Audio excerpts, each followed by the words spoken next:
Welcome to our channel. Today we how to activate Discovery Plus on Samsung TV. Quick guide step by step clearly. First, turn on your Samsung TV. Navigate to the Smart Hub menu on the home screen. Locate and select the Samsung Apps icon. In the search bar, type Discovery Plus. Once you find the Discovery Plus app, click on it. Select the Install button to download the app.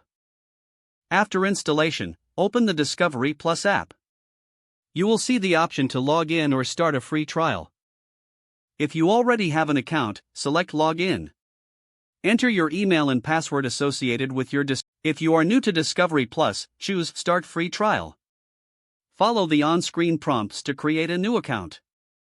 After logging in, you will receive an activation code. Next, grab a smartphone or computer and go to the activation website. Enter the activation code displayed on your TV screen. Follow any additional instructions provided on the website. Once completed, return to your Samsung TV. Your Discovery Plus app should now be activated.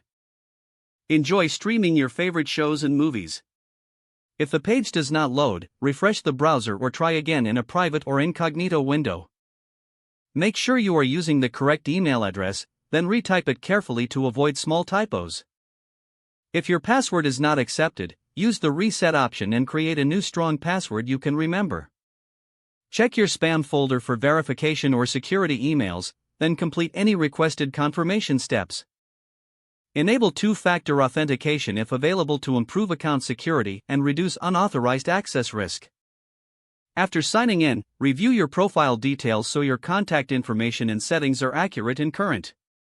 If you see an error message, note it down and try again after restarting your device and internet connection. Log out when you finish, especially on shared devices, to keep your account and payment information secure.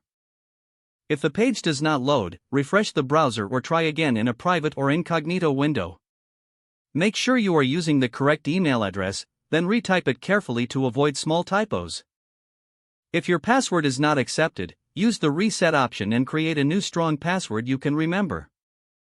Check your spam folder for verification or security emails, then complete any requested confirmation steps. Don't forget to like this video and subscribe to our channel for more step-by-step tech guides.